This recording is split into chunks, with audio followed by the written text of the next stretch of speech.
Most MSP owners and leaders are surrounded by team, clients, partners, even family, yet we still feel lonely.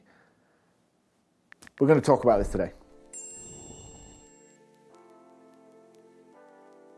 So why do we feel this way? Why are MSP owners, leaders so lonely? Why do we feel this? I think there are a couple of ways of looking at this, and one of them is, I actually think both of them are about the same topic. They're both about trust. And humour me here, because I think the first element is trust, in that we feel that the other people in the business can't take on what we've got and what we're dealing with, because we have many, many hats as leaders, as owners in the business, and we want to allow people to sit in their seats, and we don't have anybody to share with. Or the other element of the trust is we don't trust the people to have that information. So we don't trust them to understand where we are on finance, and maybe we're a little bit behind on target. So it could be a trust that they're overwhelmed, that we're potentially going to overwhelm our people and we're going to take them outside of their comfort zone. But it could be a trust in that we simply just don't trust them with this information. Both of which are problems from different dynamics. So I think it's understanding which element of trust it is a lot of the time. Now, these are patterns that we see working with MSPs and other business leaders quite often. I think we create a world for ourselves, which then becomes the rod for our own back, and we struggle bending around it. And we do that because a lot of the time, especially in this fabulous IT MSP industry that we live in, we haven't necessarily gone and done an MBA. We haven't studied business. We haven't maybe worked in other businesses like full time. And we've worked it out as we're going.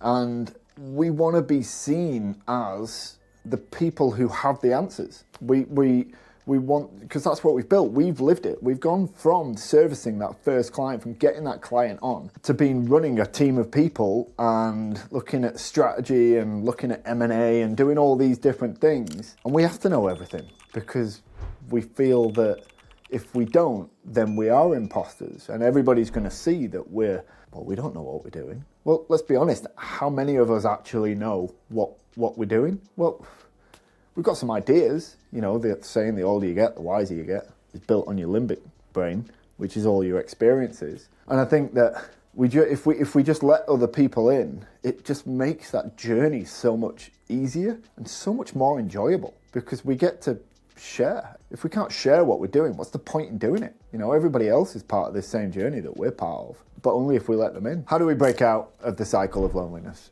3 P's. The first P is peer groups, and then we've got partnerships, and then we've got personal.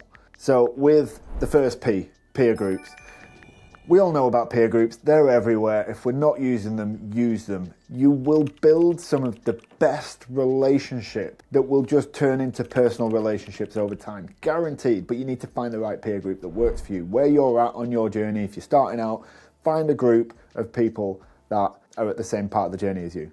The second one is partnerships. There are so many people out there that have been there and done that and lived it, and it could be that they've sold an MSP. It could be that they've just still building and doing a good job and want to help. There could be non-executive directors. There could be operational consultants and people who understand and sit there as like integrators, if you want to use the traction language, that kind of help you interpret some of these things, share the load with you. There's loads of people out there like that, loads of companies and partnerships. And the third one, which is arguably the simplest thing that you could do right now, is personal. At the beginning of every single meeting, whether it's a daily, weekly, monthly, quarterly, annual meeting, talking internal stuff to get started, add a segue. And in that segue, be personal. Add a personal update. So if you're doing a weekly, what's your personal highlight? What do you want to share? And it doesn't have to be anything that's super deep. This could be, mine last week was, okay, I've got a marathon coming up. I've done no training. I went out for a 10 miler. It hurt. I know I need to do more. Sort my sleep cycle out. Sort my nutrition out. Do all of this stuff. But I shared that with the team, and the team now understand some of the things that I've got going on in my life. Over the course of time, people start asking you questions, start relating more, and we start understanding the human behind it, and then we start sharing a little bit more with each other. So those 3 Ps, really easy: peer groups, partnerships, personal. Loneliness is a very real thing, and there's nothing to be ashamed of, but please, if you feel lonely, do something about it. Hopefully some tips here. These are the kind of things that we cover in our fortnightly newsletter, so subscribe. Thanks for watching.